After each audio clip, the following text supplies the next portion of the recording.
Some people don't need to attack you to ruin your life. They just need to stay close. They kill your ambition with jokes. They celebrate your failures more than your wins. They drain your energy, blur your clarity, and waste your time. Quietly. No drama, no chaos, just slow erosion. And if you don't spot them, you'll start becoming one of them. Epictetus warned, avoid fraternizing with negative people. They will corrupt your soul. So let's be clear. These are the 10 types of people who are silently destroying you. And the longer you keep them around, the more they turn your life into something you never chose. Let's begin. Number 1, the subtle competitor. This person claps when you win, but there's something off about it. The smile is a little too tight, the compliment a little too forced. You say you just got a promotion. They remind you how boring that job sounded anyway. You mention you're starting a business. They bring up the 85% failure rate with a grin. These are people who see your progress as a personal inconvenience. They don't openly fight you. They just shadowbox behind your back with fake support and quiet envy. Stoic philosopher Seneca said, "It is not the man who has too little, but the man who craves more. That is poor." The subtle competitor is always poor in spirit because they crave what you have, but will never admit it. Even worse is how well they hide their envy. People who are subtle competitors use a velvet glove over an iron hand instead of loud, obvious haters who throw shade. They'll listen to your good news, but their eyes won't light up. Instead, most people won't even notice the flicker of pain in their eyes. They'll say things like, "Yeah, but that was luck, right?" Or, "Well, it's easier for you since you got off to a better start," to make fun of your accomplishments. Even though they say nice things, they really mean something bad. Each harmless word from this person slowly eats away at your confidence. It's harder to see the damage these people do because they don't talk to you directly very often. It could be that they're being funny, or you might think you're just being touched. But don't get it wrong, this quiet undermining is a form of mischief. Because of this, you start to doubt your achievements and skills, and sometimes you even tell yourself to set smaller goals to avoid making them jealous. Marcus Aurelius said, "Be careful whom you trust and who you let into your circle, for they will shape your character." The people we hang out with have a big impact on our inner peace. People who are sneaky rivals can make you feel bad about your weaknesses instead of your strengths when they are around you. Over time, that image could become a mask that you wear, lowering your goals and power to fit in with their comfort zone. Being aware of your limits and rivals is important when you're dealing with them. Recognize their strategies without taking on their bad mood. Don't downplay your wins because someone else is jealous. Instead, enjoy them to the fullest. And finally, look for relationships with people who truly celebrate your success and help you grow, not with people who see your growth as a personal loss. According to the great Stoic tradition, you should focus on what you can change, how you think and act. Don't waste your time trying to change how they act. Instead, use that time to help yourself grow and find friends who will help you, not hurt you. Remember what Seneca said, "Real wealth is not in comparison, but in being happy with what you have." The sneaky competition is poor because they are jealous, but you are rich because you refuse to let their sneaky sabotage win. Number 2, the constant victim. Some people are addicted to misery. No matter what you say, no matter how much support you offer, they are always in the middle of some cosmic tragedy.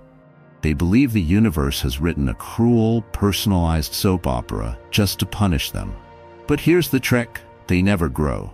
They never take responsibility. They just suck your time, your energy, and your hope for humanity. Marcus Aurelius warned us, "The impediment to action advances action." But to the constant victim, every obstacle is just another excuse to do absolutely nothing. Stick around long enough, and you'll forget how to take control of your own life too. People in this group see setbacks as lasting problems, not short-term problems that need to be solved. What went wrong, who betrayed them, or what wrong they were treated unfairly this week is all they can think about. They know how to bring up their problems in every talk, which drains your energy like emotional vampires. The constant victim, on the other hand, does better in the dark of blame and excuses than a vampire would in the light.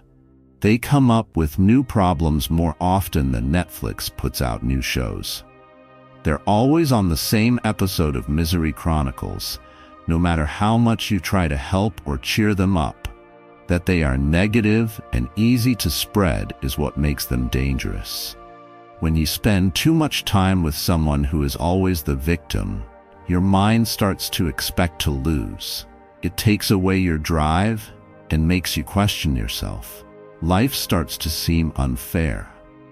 You start to think that progress is a cruel joke and that your efforts are for nothing. Thoughts like these are a prison, not the truth. Epictetus said that we can only control how we react to things that happen to us, not what happens to us. But the victim refuses to learn this lesson. They hold on to the story that they can't do anything and the belief that if someone else could just fix their problems, they might feel better. They tell themselves that lie, though, to avoid the hard job of change. Watch out if you find yourself always being a doctor to someone who needs help. Your need to feel sorry for them can become a trap that puts you in drama instead of moving on. Marcus Aurelius showed that real strength comes from seeing problems as chances to do something.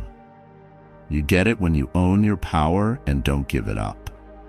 Place clear limits around yourself and hang out with people who value progress over pity to keep the peace. Number 3, the gossip goblin. This person arrives with juicy stories and leaves you feeling dirty. They know everything about everyone, and they're happy to share it with you, unasked, unfiltered, and usually with a dramatic flair. But here's the rule: if they talk to you about others, they talk about you to others, always. Gossip is like spiritual fast food, quick, addictive, and guaranteed to give you emotional indigestion. Seneca warned, "Associate with those who will make a better man of you." Gossip goblins do the opposite. They lower your standards, and before you know it, your conversations sound like trash TV reruns. It's easy for gossip to look like harmless chatter or just keeping you informed, but it's really just cheap emotional currency. Listening to the chatter goblin means letting them play out scenes of drama, suspicion, and bad things in your mind. You start to think about the latest crime or betrayal instead of your own goals and growth. Even worse, you start to see the world as a stage full of bad guys and enemies instead of friends and chances. This harmful way of thinking spreads like wildfire and changes the way you see relationships, trust, and even yourself. Marcus Aurelius said, "The things you think about determine the quality of your mind." This shows how important it is to be in charge of what you let into your mind. The chatter goblin makes you think about betrayal, small-mindedness, and fear by playing back stories about them over and over again. When you're full of chatter, you can't think clearly or find peace. Also, gossip can hurt you in two ways. As you listen to juicy details about someone else's private life, other people use your own secrets and weaknesses against you. As soon as you let gossip into your group, you run the risk of becoming the next big story. Once gossip breaks trust, it's hard to get it back, and real relationships die when people are suspicious of each other. What's the cure? Pick a company that you can trust. Find friends who make you feel good, who inspire you, and who can have deep talks that make you stronger instead of weaker. Remember that the Stoics put knowledge and virtue above talk that wasn't important. You protect your mind, image, and soul from needless harm when you stay away from the gossip goblin. Number 4. The energy leech. These are the people who show up empty and expect you to pour into them every single time. They're not interested in mutual support. They're interested in draining your emotional gas tank and then blaming you when the engine stalls. You leave their presence feeling like your brain just did 10,000 push-ups. Epictetus was clear. Keep company only with people who uplift you, whose presence calls forth your best. Energy leeches? They call forth your worst, your irritability, your cynicism, your sudden need to fake a phone call to escape. Block. Don't explain. Save your energy for people who don't treat it like an open bar. Energy leeches know how to drive emotionally in only one direction. They always bring problems, complaints, and crises, but never answers or thanks. They text you a lot of, "Can we talk?" messages, but when you need help, they're gone faster than free pizza at a party. Being out of balance like this is like running a race with someone riding on your back. Emotional tiredness, on the other hand, is sneaky. It makes you less strong and changes your mood without warning. You won't know how worn out you are until for a long time after they've gone. What's sad is that they use guilt as a tool. People who feed off of your energy will often make you feel bad for needing space. They say, "I just needed a friend," but what they really need is a full-time therapist, and you don't get paid. The Stoics teach us how important it is to keep our inner strength safe.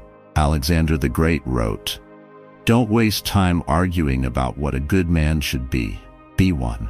To be good to yourself, you need to know when to leave people who are making you feel bad. You don't have to carry around everyone else's mental baggage. Your understanding is a gift, not something you can always use. You borrow against your own health when you keep giving to someone who keeps taking without giving back. That debt comes due, and it usually comes with interest. Setting firm limits is the best way to protect yourself. This can be done with a polite no, a timed answer, or even a full block if needed. Be careful with your energy like it's the only water bottle in the desert, because it really could be that.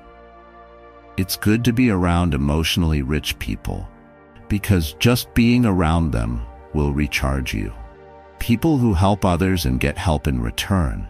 These are the kinds of friendships that last. Those are the ones you should fight for, my friend.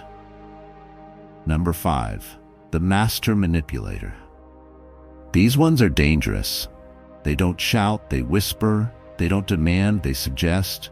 They'll make you feel guilty for having boundaries and crazy for catching them lying. They twist facts, reframe arguments, and gaslight you into questioning your own memory. But the Stoics were onto this thousands of years ago. Marcus Aurelius wrote, "If it's not right, don't do it. If it's not true, don't say it." Manipulators live outside this principle. They bend reality until you're tangled in it like a fly in a web. Your best move? Recognize the web and cut yourself out of it fast. Psychopaths are like emotional dancers. Their tricks are sneaky and complex. They don't yell or act out in dramatic ways. Instead, they use subtle lies and carefully place questions to make you feel confused. They will question what you remember, make you say sorry for things you didn't do, and use your real worries as evidence against you. It happens slowly and sneakily, making you wonder if you're crazy. Epictetus said, "Don't be upset by things, but by your judgment of things." This means that other people can change how you see things. That judgment is taken over by the deceiver and used against you. One of the worst things about manipulators is that they use your sympathy against them. They know how to make you feel bad for being kind. They make setting limits feel like treason, and being honest feel like being hostile. You may get hints that they are lying, but their charm and care are so good that it's hard to see the whole picture. This mental tug-of-war goes on all the time and makes you feel mentally and physically worn out. To avoid being manipulated, you need to be clear and keep your distance. Be like the rock that the waves keep crashing over, said Marcus Aurelius. It stands strong and calms the chaos around it. Do not let yourself get caught up in the mental storms they cause. Don't play their game when you see the signs, like confusion, guilt, or self-doubt. Don't let their words fool you. Trust your mind and gut. It's often hardest to just leave the web once you see it for what it is. Cut ties before the web turns into your cage to protect your mind and peace. Remember that the only way to be truly strong is to hold on to your truth, your sense of reality, and your peace of mind, no matter how hard someone tries to change them. Also, you're not crazy or alone. If you've ever felt like you were stuck in a manipulator's game, you have the power to get away. Number 6, the dream crusher. You finally get the courage to speak your dream out loud, start a business, move abroad, write a book, and they look at you like you just announced you're running for space emperor. That's cute, they say, but you know that hardly ever works out, right? These people are allergic to ambition. Your vision threatens their laziness. Seneca said, "It is not because things are difficult that we do not dare. It is because we do not dare that they are difficult." Dream crushers never dared, and now their favorite pastime is planting seeds of fear in everyone who does. Keep your dreams safe. Share them with builders, not bulldozers. People who crush dreams are emotional jerks who have a PhD in negativity. They are good at turning your excitement into doubt and your hope into uncertainty. They don't cheer you on. Instead, they put cold water on your fire and then blame you for getting burned. Their favorite words?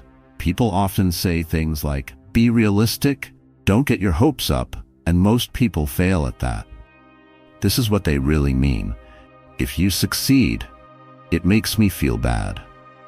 Because their lack of desire shows how lazy they are, and they'd rather see you fall to their level than see you rise. This poison is mild but strong. People don't just question your plan when you tell them your big goal. They question your mind as well. You start to think, "Am I crazy to want this? Is it possible?"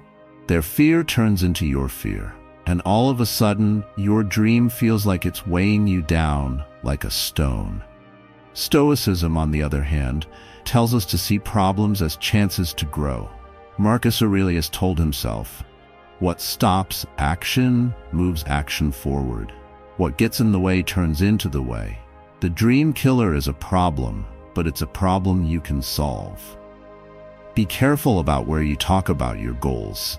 Talk about your ideas with people who will help them grow, not with people who will put out the fires. Put yourself around builders, makers, and doers. People who know that to be great, you have to be willing to take risks, fail, and get back up again. Also, if someone tries to ruin your dreams, just smile, thank them for their care, and keep going. Yourself in the future will be grateful. Number 7, the fame addict. This person lives for attention like plants live for sunlight, except they'll starve everyone else just to get a little more spotlight. Every achievement becomes their story. Every moment turns into a social media post. They aren't interested in connection. They're addicted to performance. When you succeed, they'll find a way to reframe it so it benefits their brand. But Stoicism is about turning inward. Epictetus said, "If you wish to improve, be content to appear clueless or stupid in extraneous matters." The fame addict wants to appear brilliant in everything, even if it's fake. Fame junkies are like people who crave the attention of others. They always need the camera on them, And if you don't follow along, you're seen as not supportive. Their lives are based on how many likes, comments, or shares they get, and real relationships are less important to them than their carefully managed online identities. For free, you're always on call as a hype squad, which makes it hard to keep up with their need for approval. When you succeed, they find a way to make it about their journey, their problems, or their accomplishments instead of you, even if it means playing down your win or stealing your thunder. It's sad that people who are addicted to fame often feel empty inside. Needing approval from others all the time is a sign of deep fear. We learn from Marcus Aurelius that the only way to be truly happy is to live a good and sensible life. People who are addicted to fame think that praise is worth more than anything else. You don't want to fall into that trap. Their idea of success is loud, flashy, and empty. A Stoic's idea of success is quiet, strong, and deeply rewarding. It can make you less real to be around someone who is addicted to fame. Instead of living your own ideals, you start to act for their audience. You might have to change what you say, hide your problems, or act excited just so you don't make them want your attention. But life is too short and too important to be a supporting character while someone else shines. Number 8, the emotional bomb. These people turn every moment into an unpredictable explosion. One minute they're laughing, the next minute they're crying. The minute after that, they're giving you the silent treatment because you said okay in the wrong tone. Being around them is like walking through a minefield wearing clown shoes. Marcus Aurelius gave us a heads up. When you wake up in the morning, tell yourself, the people I deal with today will be meddling, ungrateful, arrogant, dishonest, jealous, and surly. Prepare for chaos, but don't invite it into your life. Your nervous system has better things to do than decode someone's emotional Morse code. When the emotional bomb is around, it's like a walking weather report. It's always raining with no notice. It's like emotional roulette every time you talk to someone because you never know when the mood will change. In one moment, you're laughing together and feeling like the best friend in the world. In the next, you're going through a storm of tears, anger, or cold silence because you forgot to smile or say the right word. It is tiring to not know what will happen next, and it makes you wonder if you can even have your own feelings without starting a chain reaction of emotions. It's tempting to try to fix them, to stop the storm or figure out what went wrong with the explosion, but you can't. People who are emotional bombs don't want security. They want chaos. And the more you try to calm them down like a fire that keeps starting, the more they get angry. This mess of emotions takes away your peace of mind, and soon you can't focus on your growth or goals because your mind is too busy sorting through your emotions. Peace is a sign of knowledge. As Seneca said, if you want to get better, be happy to look clueless or stupid in unimportant things. The emotional bomb, on the other hand, makes you constantly alert and emotionally hard at work, turning your life into a crazy soap play. Your time and energy are valuable. Don't let mood swings drain them. Clear lines are the best way to keep people safe. Know when the emotional bomb is going off about them and not about you. Don't let their feelings affect you, and don't blame yourself for how they're feeling. You don't have to carry this weight. To keep your sanity, you may need to take a step back or limit your touch. It's not what happens to you, but how you react to it that matters. Epictetus said, "You decide how to respond. Pick peace, calm, and yourself." Number 9, the fake supporter. This one is especially nasty because they wear the costume of a friend. They clap for you, sure, but only when you're losing. When you start winning, they vanish. Or worse, They downplay your success. Suddenly they're busy. Suddenly they're going through stuff. But you know what they're really going through? A meltdown because you broke the unspoken rule. You weren't supposed to outgrow them. Epictetus would laugh and say, "You are not responsible for making others comfortable with your growth." Real supporters get louder when you shine. Fake ones get silent. Pay attention to the noise or the lack of it. When it's dark, fake fans follow you around. But when the sun comes out, they're gone. It doesn't bother them if you stumble, struggle, or even fail. It keeps you in their control and makes you dependable. They pull away when you break free, follow your dreams, or win a lot of money. Their quiet isn't a mistake. It's a way for them to protect their fragile ego. They might even sneak in a small jab while saying something like, "Don't get too ahead of yourself."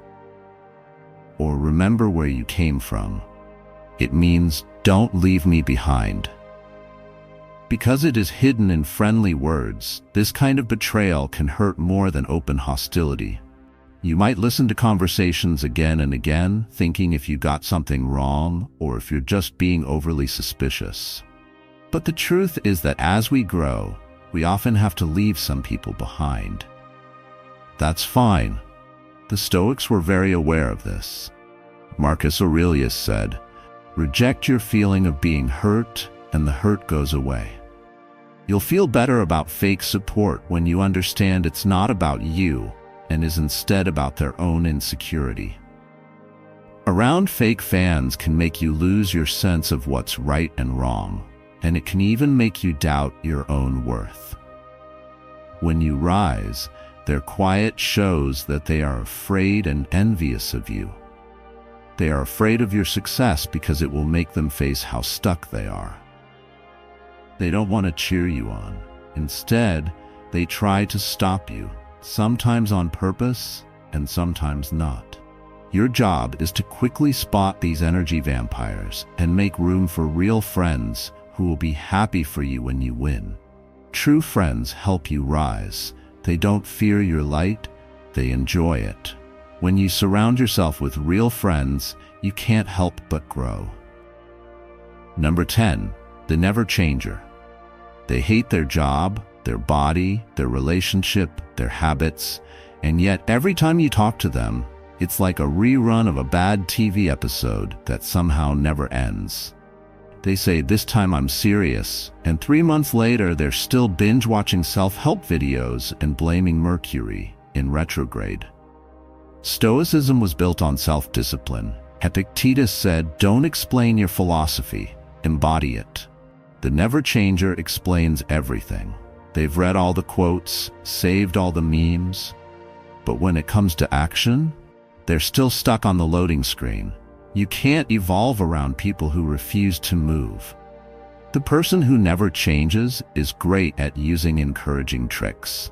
They use all the right words like transformation, alignment, inner work, and manifestation, but their life stays the same every year. They get information and growth mixed up. They think it's grinding to watch a motivating video at midnight. People get angry if you try to tell them that nothing has changed. What they say is, "I'm working on myself." Yes, but only at the rate of decline. Not only are they stuck, but they also make it seem normal, which makes them dangerous. It starts to feel normal to live that way when you're around people who never follow through, never level up, and never keep their own promises.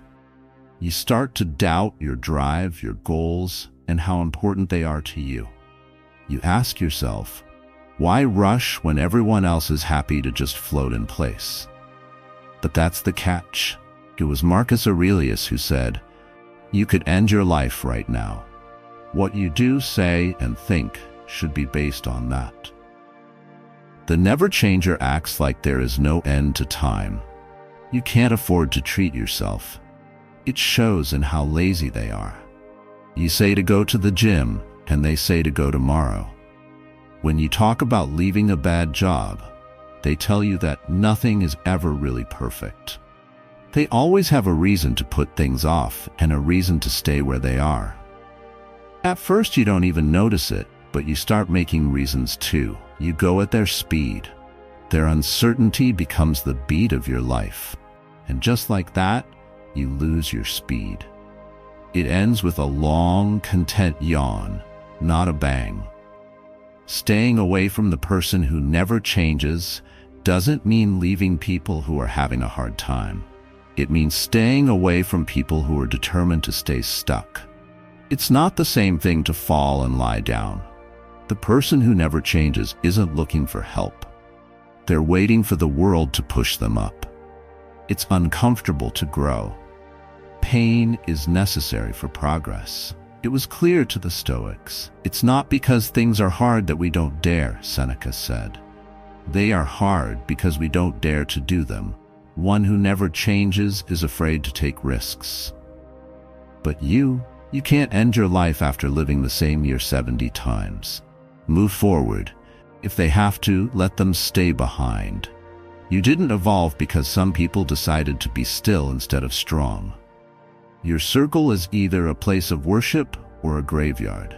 You won't even realize how low you've been feeling until you wake up one day and wonder why you're stuck, tired, and bitter. That's because the wrong people are in your life. Marcus Aurelius made it clear. You control your mind, not things that happen in the outside world. Know this, and you will be strong. The people around you are not events. You have no power over them. You do, however, decide who can see your life. Look very carefully. Get rid of what makes you feel tired. Keep what makes you strong. And for the love of your own health, stay away from these 10 destroyers like the plague in your direct messages. Give this video a like if it helped you see things more clearly. If it did, subscribe for more Stoic advice without the filler, and share it with someone who's still talking to an energy leech. You deserve peace. Do not talk about it.